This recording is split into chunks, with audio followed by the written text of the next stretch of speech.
Good morning everyone. आज की जो हमारी क्लास है उसमें हम भंडारित अनाज के नाशक कीट टोगोडर्मा की बात करेंगे।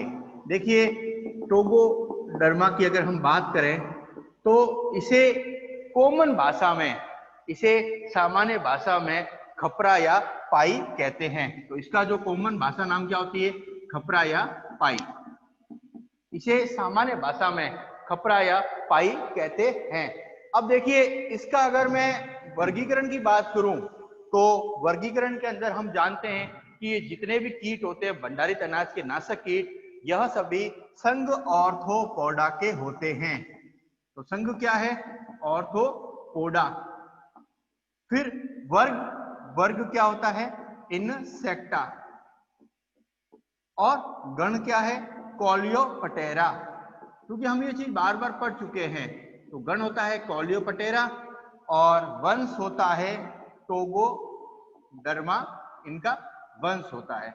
अब देखिए, ये जो कीट होता है यह प्रारंभ में मूल रूप से अगर मैं बात करूं तो यह मूल रूप से भारतीय कीट है। लेकिन हम जानते हैं कि आयात और निर्यात की प्रक्रिया चलती रहती है दो देशों के बीच में। उस दौरान जब हमारे देश से अनाज दूसरे देशों में भेजा गया आवश्यकता के अनुसार, तो यह कीट उन अनाज के साथ चला गया और आज के टाइम में विश्व के प्रत्येक देश में यह पाया जाता है। विशेष देशों की बात करें तो अमेरिका, इंग्लैंड, इजराइल, मलेशिया, दक्षिण अफ्रीका, पाकिस्तान, इन ये सभी जीव पाया जाता है। और यह मुख्य रूप से अगर फसलों की बात करें तो गेहूं, मक्का, ज्वार, चावल, दाल आदि की भंडारित अनाज को खाकर नष्ट करता है। अब अगर इसका जीवन चक्र की बात करें तो अपन अब शुरू करते हैं इनका जीवन चक्र। जीवन चक्र में सबसे पहले आता है वयस्क। देखिए, इनका जो वयस्क होता है अर्थात नर और मादा, इनकी में ध्यान रखना कि नर की जो लंबाई होती है ना, वो अब ध्यान रखना इसमें कि जो नर है वह मादा से लंबाई में दुगना होता है। अर्थात मादा की लंबाई अगर 1 mm है तो नर की लंबाई 2 mm होगी। इसीलिए इन कीटों को आसानी से पहचाना जा सकता है। इन कीट को पहचानने का तरीका क्या है? नर तो लंबा होगा, मादा आकार में छोटी होती है। और अगर इनका कुल आकार कहें तो इनका आकार 2 से 3 mm होता है। नेक्स्ट, इनका रंग भूरा होता है। इनका जो रंग होता है वह सामान्यतः भूरा होता है। और सिर जो होते हैं वह बहिवर्तनशील होता है, अर्थात जो सिर होता है वह बाहर बहिवर्तनशील होता है। और एंटेना है वो मुग्धाकार आकार के होते हैं। तो सिर बहिवर्तनशील एवं एंटेना, जो ये आप आकार में देख रहे हैं, एंटेना देख रहे हैं, एंटेना ये मुग्धाकार आकृति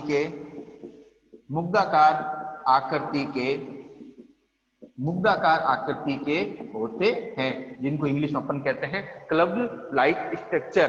तो ये मुग्धाकार आकृति के होते हैं। और इनकी पूरी देह में इनकी सबसे बड़ी विशेषता क्या है? इनकी पूरी देह में पतले पतले बालों की एक परत पाई जाती है। और सबसे बड़ी विशेषता क्या है कि जब ये किसी अनाज को खाते हैं तो खाने के दौरान इनके जो शरीर पर रोम की परत होती है यह भी उसी बोरी में या जहां खा रहे हैं वहां रह जाती है। और जब ऐसे अनाज को बाल युक्त देखते हैं तो मनुष्य कभी भी ऐसे अनाज को खाना पसंद नहीं करता है। तो ये इसकी वयस्क की विशेषता होती है। और इनमें चलने के लिए टांगे, एंटेना उपस्थित है, चलने की टांगे उपस्थित है। अब अपन पढ़ते हैं इनमें सेकंड है इनका जनन काल।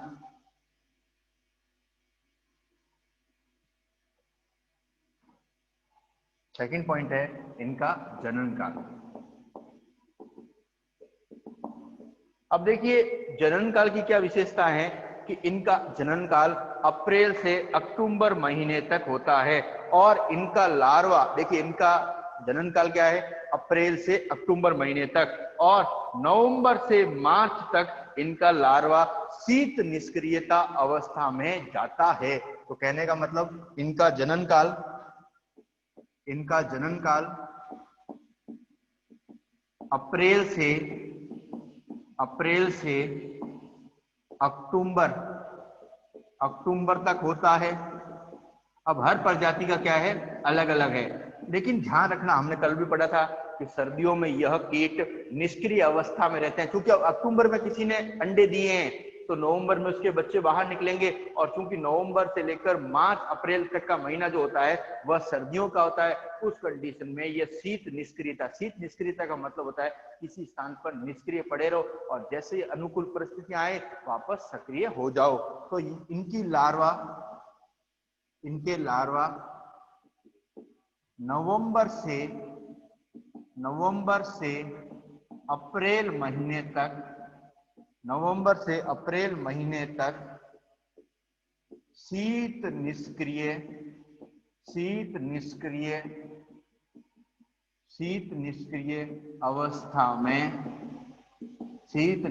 अवस्था में रहते हैं।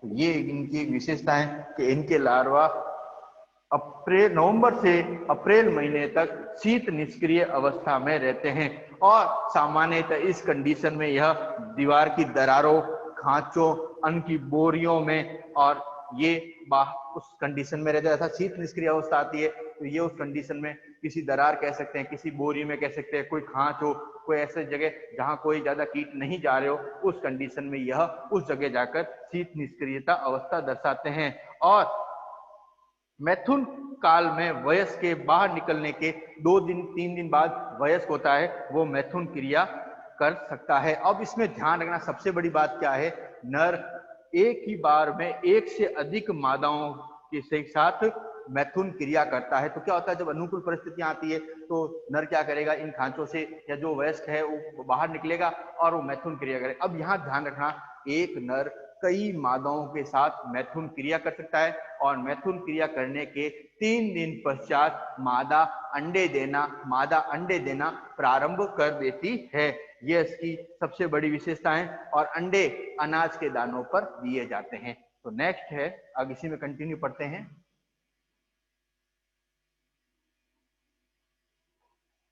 नर एक से अधिक मादा के साथ मैथुन क्रिया करता है।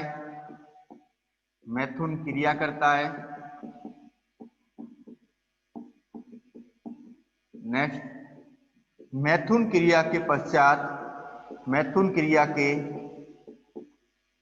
2 से 3 दिन पश्चात मादा अंडे देना प्रारंभ कर देती है और यह अंडे अनाज के दानों पर दिए जाते हैं। तो ये जो अंडे होते हैं यह अनाज के दानों पर दिए जाते हैं। अब अपन पढ़ते हैं अंडों की बात करते हैं, क्योंकि जनन काल तो हो गया, हमने पढ़ लिया, अब है अंडे।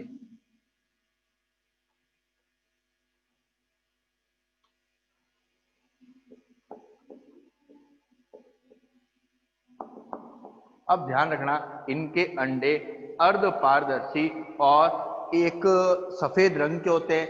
मादा कई बार एक अंडा और कई बार समूहों में अंडा देती है। तो पहला पॉइंट क्या है, इनके अंडे अर्धपारदर्शी एवं श्वेत रंग के होते हैं। नेक्स्ट, मादा कई बार एक अंडा या कई बार समूहों में अंडा देती है। तो मादा कई बार एक अंडा या समूह में अंडा देती है। तो ये इसकी सबसे बड़ी विशेषता है कि समूह में अंडा देती है। और अंडों की जो संख्या होती है वह एक मादा एक बार में 13 से 35 अंडे देती है, अर्थात मादा एक बार में 13 से लगभग 35 अंडे देती है और इन अंडों को देने में उसे 1 या 7 दिन का समय लगता है। कारण क्या कि अगर समूह में दे रही है तो फिर 1 या 2 दिन में अंडे दे दी जाएंगे, लेकिन अगर एक एक अंडे दे रही है तो उसे लगभग 7 दिन का समय लगता है। तो मादा एक बार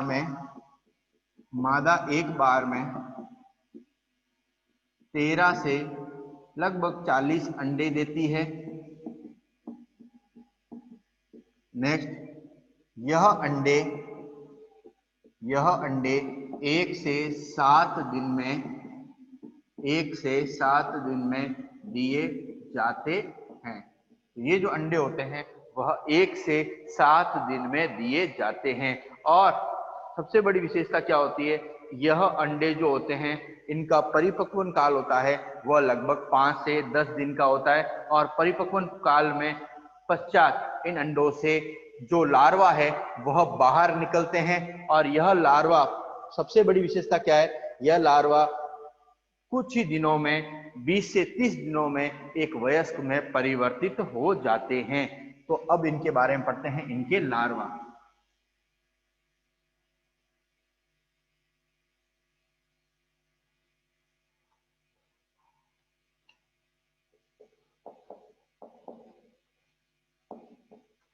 अब देखिए इनकी लार्वा की क्या क्या विशेषताएं कि नर लार्वा 20 से 30 दिन में और मादा लार्वा 24 से 40 दिनों में विकसित हो जाता है। तो पहला पॉइंट क्या है, नर लार्वा 20 से 30 दिन में एवं मादा लार्वा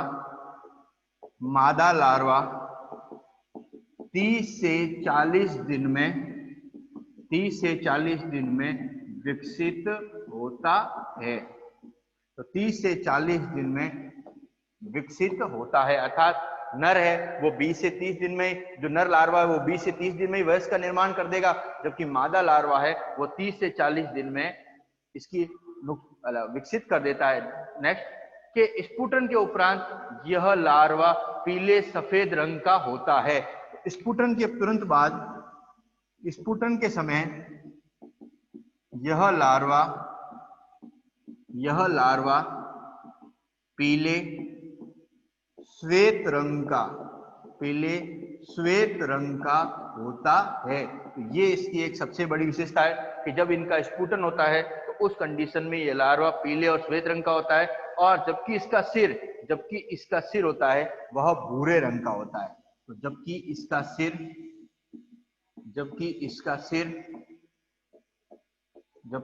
सिर भूरे रंग का होता है। तो इनका जो सिर होता है लार्वा का वह भूरे रंग का होता है और इसके शरीर पर अनुप्रस्थ धारियां और रोमिल कंटिकाएं, देखिए ये धारियां जो आप देख रहे हैं 1 2 3 4 ये धारियां पाई जाती है और इनके साथ ही रोमिल कंटिकाएं अर्थात रोम की एक कंटिका रूपी संरचनाएं पाई जाती है। तो इनके शरीर पर धारियां एवं रोमिल कंटिकाएं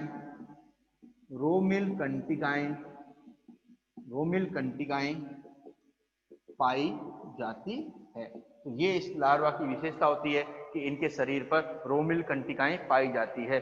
और अगर इन लार्वाओं को सामान्यतः बात करें तो ये अनाज के दाने के भीतर स्थित जो मंड या स्टार्च होते हैं उनको खाते हैं, और अगर इन लार्वाओं को भोजन नहीं मिले तो ये जो रोम की परत है यह झड़ जाती है। तो इनकी क्या विशेषता होती है, हम जानते हैं कि जैसे बालों को पोषण मिलना जरूरी होता है, अगर बालों को पोषण नहीं मिलेगा तो उस कंडीशन में क्या होते हैं कि बाल झड़ जाते हैं, वैसे ही अगर इनको भोजन उपलब्ध नहीं होगा तो ये बाल क्या है, झड़ जाएंगे। तो ये इनकी विशेषता होती है।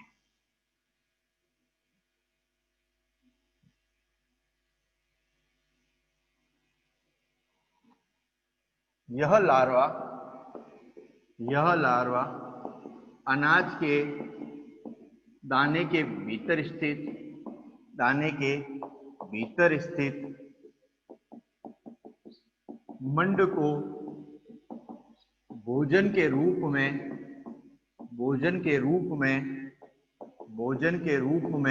ग्रहण करते हैं। और नेक्स्ट पॉइंट, अगर इन्हें भोजन उपलब्ध नहीं होता है, भोजन उपलब्ध नहीं होता है, तो इनके रोम झड़ जाते हैं। तो इनके जो रोम होते हैं वह सामान्यतः क्या होते हैं, झड़ जाते हैं, अर्थात टूटकर इनके अलग हो जाते हैं। इसके पश्चात अब ध्यान रखना, जैसे ही इन्हें वापस भोजन मिलेगा, यह लार्वा वापस सक्रिय हो जाएगा और प्यूपा अवस्था में परिवर्तित हो जाएगा। अब हमारी जो नेक्स्ट अवस्था है वो कौन सी है, वह है प्यूपा।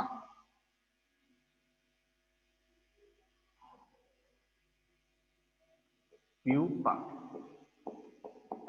अब देखिए, प्यूपा अवस्था सबसे इंपॉर्टेंट होती है, क्योंकि प्यूपा अवस्था के दौरान यह जो लार्वा होते हैं, ये जब प्यूपा में परिवर्तित होते हैं तो यह अनाज के दानों में ही रहते हैं और प्यूपा अवस्था लगभग 4 से 6 दिन की होती है। तो प्यूपा अवस्था में प्यूपा सामान्यतः अन्न के दानों में ही रहते हैं तथा यह अवस्था 4 से 7 दिन की होती है। और इसके पश्चात यह वयस्क में परिवर्तित हो जाते हैं। अब ध्यान रखना, सबसे बड़ी बात क्या है कि वयस्क उड़ने में सक्षम नहीं होते हैं। इससे पहले हमने जितने कीट पढ़े थे उसमें बताया था कि वयस्क उड़ सकते हैं, यहाँ उड़ते नहीं है, ये रेंग कर एक बोरी से दूसरी बोरी में जाते हैं। तो विशेषता क्या है, वयस्क उड़ नहीं सकते हैं। यहाँ ये इंपॉर्टेंट पॉइंट है, महत्वपूर्ण बिंदु में मैं लिखवा देता हूं आपको।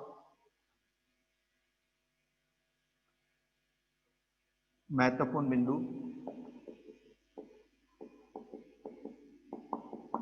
इंपॉर्टेंट पॉइंट क्या क्या है वो नोट कर लीजिए कि वयस्क उड़ नहीं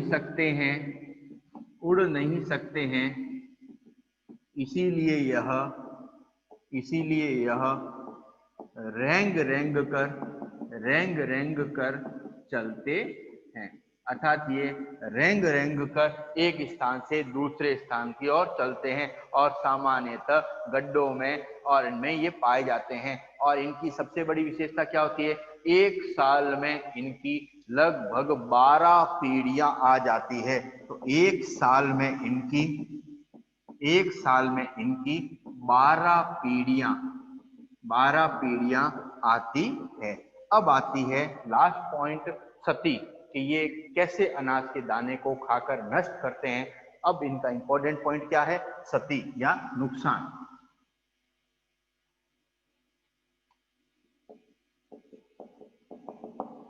अब देखिए, हम जानते हैं कि भले अब देखिए, अब सती की अगर बात करूं तो सबसे इंपॉर्टेंट पॉइंट क्या है, यह कीट ऐसा होता है कि इसकी जो लार्वा और ये कीट दोनों ही जहां अन्न का दाना अंकुरित हो रहा है। अब देखिए, जितने कीट अपन ने अभी तक पढ़े थे उसमें क्या कहा था मैंने कि यह सभी कीट सामान्यतः भंडारित अनाज को खाते हैं, लेकिन इस कीट की क्या विशेषता है, यह अंकुरित अनाज, जहां अनाज का दाना अंकुरित हो रहा है वहां उस दाने को इसके लार्वा, यह कीट खाकर पूरा खोखला कर देते हैं। तो कहने का मतलब क्या, इसके जो लार्वा होते हैं वो क्या करते हैं, अंकुरित अनाज को खाकर उसे खोखला कर देते हैं। और साथ में सबसे बड़ी विशेषता क्या, इसके लार्वा जब अनाज को खाते हैं तो समय समय पर उनके शरीर से रोम झड़ते रहते हैं और वह रोम उन दानों के साथ चिपक जाते हैं। और जब ऐसे दानों को कोई इंसान हाथ में लेता है तो उसको यह रोम साथ में दिखाई देते हैं। तो कहने का मतलब क्या है, ऐसे दाने जो होते हैं वो खाने लायक नहीं होते। और कहा यह जाता है कि यह कीट सबसे ज्यादा अप्रैल से अक्टूबर महीने तक फसल को नुकसान पहुंचाता है और यह भंडारित अनाज में 30 से 35 सेंटीमीटर नीचे तक चला जाता है। और अगर कहें कि इसकी संख्या प्रचुर मात्रा में है तो ये बड़े से बड़े गोदामों को कुछ ही दिनों में खाकर नष्ट कर देता है। और इतने इन सभी कीटों की विशेषता क्या है कि ये दाने को खाते हैं तो उस अनाज के दाने का सिर्फ खोल ही शेष रहता है, बाकी उसका जो खाने अंदर का पोर्शन, स्टार्च पोर्शन होता है, वह ये खाकर नष्ट कर देते हैं। और इनकी विशेषता क्या है कि जब ऐसे कीटों को देखना होता है तो दो विशेषता ध्यान रखना, नर का आकार मादा से दुगना होगा, दूसरा जब अनाज की बोरियों में अगर आपको छोटे छोटे रोम दिखाई दे दे बाल, तो समझ लीजिए उसमें ट्रोगोडर्मा खपरा या पाई जो कीट है वह उसमें लग चुका है। और ऐसे कीट जब अंकुरित अनाज हो रहा है, उग रहा है, उसी को भी खाके उसके दाने को नष्ट कर देते हैं और साथ में स्टोरेज जो फसल होती है उसको भी नष्ट करते हैं। दूसरे इसके लार्वा जब अंकुरित अनाज के दाने को खाते हैं तो उसको इतना खुरच देते हैं कि उस दाने की आकृति इस कीट वयस्क कीट के समान दिखाई देती है।